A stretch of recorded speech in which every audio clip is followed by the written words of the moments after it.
Today was day one in Namibia in Katutura. I want to say it correctly. I think it's Katutura. And what we're doing is we went to PAY, which is Physical Active Youth, which is like a, I don't want to say like an after-school program, but it's like an organization where it takes in kids and it puts them in a program in terms of like sports in connection with education. I'm gonna stop there again.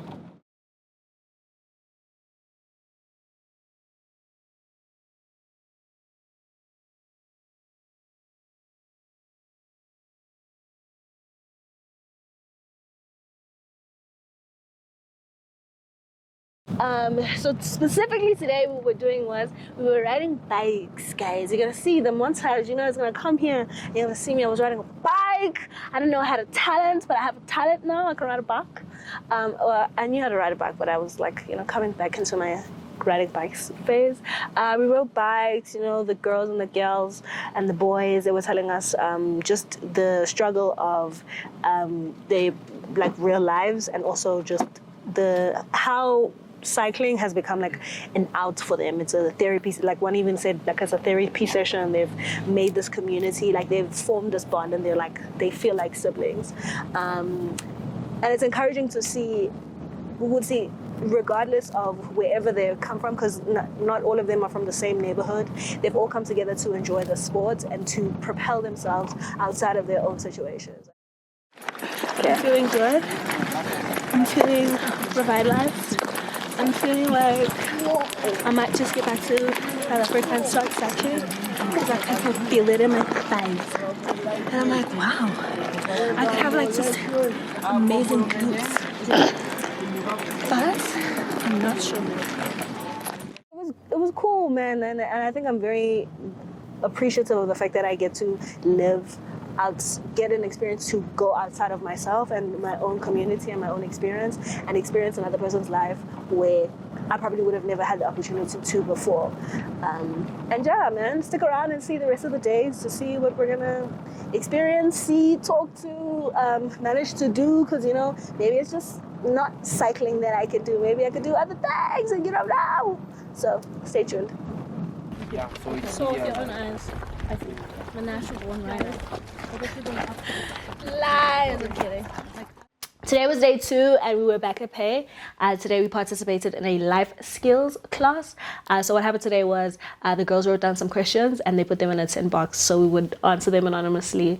Questions ranged from things like, why do we have mood swings, to should sex be important to my partner, to you know, how long is a menstrual cycle, like, you know, the next time you get your cycle, like, so like 28 days or from 28 to 32, you know, like stuff like that. I think maybe, I don't know. Yeah, maybe you can correct me, but are you asking, well, maybe, anyway, continue. Are you asking, like, should it be important to your partner, like girlfriend, boyfriend, or is it to you? I think more than anything, like, I was nervous to answer the questions because I didn't want it to seem like anything I was saying was there for like the gospel or the, you know, because they were like, oh, okay, you know, umdala, and maybe there's knowledge that you can bring to the table. And, you know, sometimes I wanted to inquire, but I didn't want it to feel confrontational. So I was a lot of the time trying to find my feet in terms of understanding, listening, and like wanting to ask more questions. But I think the 2 other facilitators who are usually working with them did a great job in terms of like answering questions, throwing them back to them. But yeah, watch out and you'll see a little bit of what we're doing today. But yeah, sometimes we are expected to do some things in the process. We like lose ourselves because we are now expected to be good kids when it's at home. And then when it comes to your friends, you have another personality that you don't know of. And at school, you are supposed to do good in your grades, but as well, like there is friends in the class, and then at the end of the day, you don't know how to act, and then you lose yourself like in the process.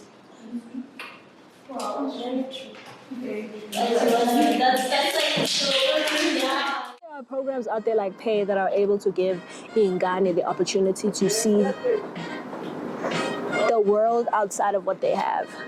you know, like in Namibia, education is free, but, you know, like many of them mentioned, it doesn't always, you know, come with, you know, it sounds like, oh, education is free, then therefore it sounds like everything else should be, you know, available, which sometimes it's not, you know, in terms of textbooks, classrooms, chairs, enough equipment, enough to make the classroom be the place where everybody's getting the enough amount of learning is not sometimes it's something that is happening. So, you know, to have institutions and programs like Pay that allow for ingane who might also even be experiencing some sports for the first time or experiencing having the privilege of having a tutor for the first time where, you know, even Tuba said, like, sometimes they might be learning some of the curriculum for the first time because, you know, abanayo textbook or abanayo material that is going to teach them escolate. I got to play soccer with the girls. First of all, training is hard, you hear me?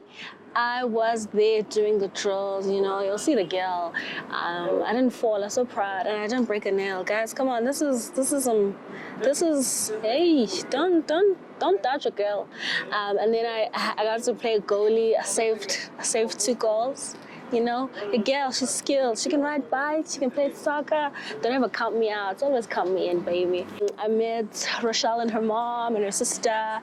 And we went to their house, which is pretty cool. And I got to see, you know, where she's raised. I found out her mom actually bought the house by hand, by herself. Well, guys, we strongest people in the world, and they've lived there for like 17 years now, and you know, Rachel expressed how she just, you know, one of her biggest fears is letting her mom down, which I think, you know, is something I could really, you know, resonate with, because, you know, we all want to make our parents proud, and more so, you know, when you have a single mom that's, you know, the one that's raising you and your siblings, and you know, really looking to you to be, you know, the person that, you know, is able to change their lives or, you know, make them see something else, you know, past their reality.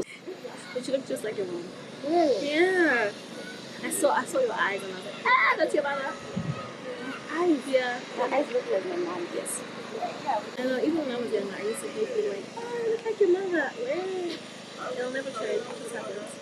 It gets worse the older you get. Yeah. Guys start just looking. They look like you. No, not now. I'm saying when you get older. It'll just happen. And we did, like, you know, it was like a girls' trip.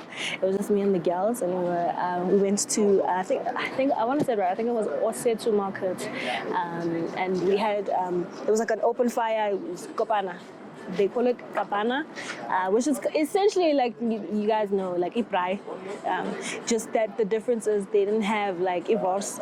There was meat, but they don't have it like a steak. Like they chop it up into like small thin slices, kind of like biltong-like, and then you get to spice it yourself. Like just so bonabazoyosa, and then you will spice it yourself, and then you get it with amakunya and like a raw shatini, so like tomatoes and onions and just like a little bit of vinegar. Ooh.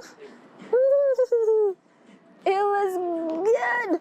I had an amazing day with the girls. Like, you know, like I felt like that was one of, you know, it was just us hanging, and I got to like see them, you know, at school, not essentially at school, but I pay with their parents, and then like when it's just us like talking. So, you know, I got to see multiple facets of like, you know, of them individually, which was, you know, pretty awesome. And it was a kind of a great way to kind of wrap everything up, you know. It was a little sad when we all had to say goodbye. Like Olivia and I and Nelly were like, you know, it was like, you didn't cry, and I was like, you did not cry too. So that was, yeah. I'm gonna miss the gals, but I'll see them soon. I made a promise, so I'm gonna keep it. The culture, I think the little of it that I did get to experience was just the overwhelming amount of hope that everybody has. That, you know, that their current reality is not like the thing that is defining them. This is, yes, I live here, I go to this kind of school, you know, this is my circumstance, but this isn't it.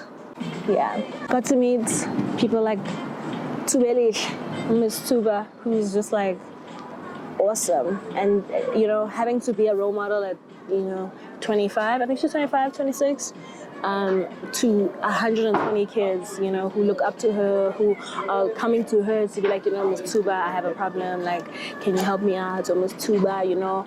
She even mentioned like how, when I was speaking to her, like how she feels so responsible for them, like to a point where they don't want to disappoint her more than like them not wanting to disappoint like their parents.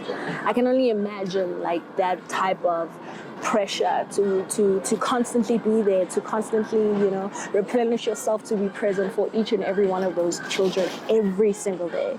Overall, the thread out of probably anything that I have said or should have said is just like how Abantu Besifazane are probably, and I hate that, you know, I'm saying that we're strong, but and we don't need to be, like, we should be able to be vulnerable, to be, you know, any of these things, but my goodness, are we strong? Like, you know, some of the girls are coming out of homes with single parents, and it's their mothers that are raising them, you know, like Rachel's mom built their home that they live in. Come on, like, come on. You know, like, to come out of a home where you have a role model that's your mother, that's just like, I will do it by myself with my hands. What greater kind of, you know, inspiration or kind of representation is there out there that anybody else can give you, like, outside of that?